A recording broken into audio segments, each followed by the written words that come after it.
Have you ever stopped to wonder what actually stops the government from just doing whatever it wants? It's a massive question, right? Because we have this huge, powerful machine making decisions that literally shape our world every single day. In this explainer, we're going to pull back the curtain on the invisible legal guardrail that keeps all that power in check. We're talking about administrative law. Let's dive in. So who really checks all this power? And I'm not just talking about voting every few years. I mean the day-to-day stuff. Who makes sure all those decisions are legal, that they're fair, that they're even rational? Well, the answer lies in a special field of law that was designed for this exact job. Just think about the sheer scope of it. An application for planning permission to build a new housing estate, an asylum seeker's claim for refuge, a business getting a license to operate. These aren't just minor bits of paperwork, no way. These are acts of government power that have enormous impacts on individuals, on whole communities.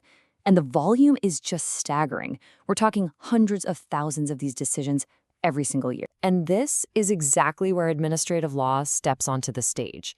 Its whole purpose, as the classic definition from Wade and Forsyth puts it, is to keep government powers inside their legal box, to protect all of us from the abuse of that power. It's basically the rulebook for the rulers. I love this quote. The imagery is just so vivid. The powerful engines of authority must be prevented from running amok. It tells you everything you need to know. This isn't some dry, dusty legal theory. It's about containing something incredibly powerful that could, if left unchecked, cause real damage. And abuse here doesn't always mean someone is being evil. It could be as simple as a government department just getting its own legal powers wrong. Now, what's fascinating is that there's this big debate right at the heart of this whole field. Think of it as two competing ideas. On one side, you have the red light theory. This sees the law as a brake. Its main job is to control the government and protect individual rights. But on the other side, you've got the green light theory, which sees the law more as a facilitator, helping the government get things done efficiently for the public good. So how does this control actually work in the real world? Well, the main arena where this all plays out is in the courts, through something called judicial review.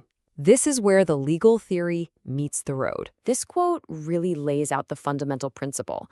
No government body, not a local council, not a powerful minister, has absolute power, period. Parliament gives them power, sure, but that power always has limits. And because any power can potentially be misused, there has to be a way to police those limits. The key legal tool for this is a doctrine called ultra vires. It's Latin, and it literally means beyond the powers. It's a simple but incredibly powerful idea. If Parliament gives a public body the power to do A, it has absolutely no legal authority to do B. And if it tries, a court can just strike it down. It really boils down to a three-step dance. Step 1, Parliament passes a law giving a public body a specific, limited power. Step 2, that public body does something that goes beyond those limits. Step 3, someone challenges it in court, and if the judge agrees, the action is declared invalid. It's like it never happened. And this is where the law gets really dynamic. There was a landmark case called Anti-Semitic that completely changed the game. Before, courts would really only step in if an authority went way outside its lane. But after Anti-Semitic, the House of Lords basically said that pretty much any significant legal mistake, like simply misinterpreting the rules, means you've acted beyond your powers. This blew the doors wide open for judicial review. Okay, so administrative law isn't just about whether a decision was legal. It's also about how the decision was made. It has to be done fairly. So what does fairness actually look like? The idea of natural justice is absolutely key here. These are like the basic, universal rules of fair play. And as this quote points out, the real debate is always about how far the court should go enforcing these fairness rules on government bodies. Natural justice really stands on two ancient pillars. First, the rule against bias. In simple terms, you can't be a judge in your own case. Decision makers have to be impartial. The fancy Latin for this is nemo judex in causa sua. Second, the right to a fair hearing. You got to hear the other side. People affected by a decision need a chance to state their case. And in Latin, that's audi alternum partem. For a while, the courts were a bit hesitant to apply these rules everywhere. But then came the 1963 case, Ridge v. Baldwin, and it was a massive turning point. The House of Lords basically hit the reset button on natural justice, declaring that these fairness principles don't just apply in courts, they apply to a huge range of administrative decisions that affect our rights. All right, so let's say a court finds that a decision was unlawful or unfair. Then what? What can the court actually do about it?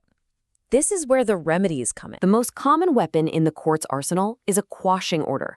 You can think of this as the court's giant undo button.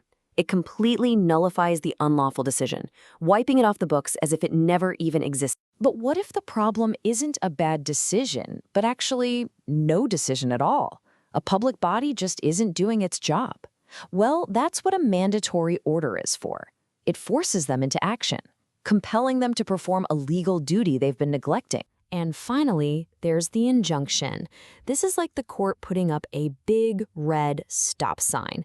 It's a preventative measure that stops a public authority from doing something illegal in the first place or halts an unlawful action that's already in progress. Put them all together, and these remedies are what give administrative law its teeth. They make sure that when a citizen wins in court, it isn't just a symbolic victory. It has real-world, practical consequences that force the government to get back in line and follow the law. So when you step back and look at the big picture, you see that this whole system exists in a state of constant tension.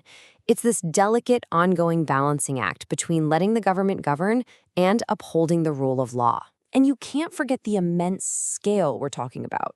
Remember, these principles aren't just for a few big headline-grabbing cases. They form the legal backdrop for the hundreds of thousands of administrative actions that happen every single year, weaving the very fabric of how we interact with the state. This quote from Lord Mustill really nails the separation of powers.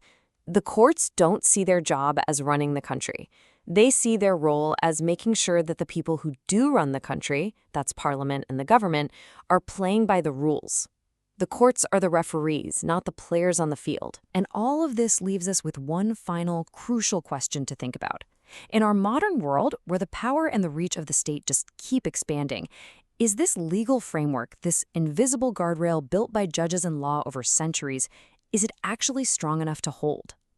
That is the fundamental challenge at the very heart of administrative law today.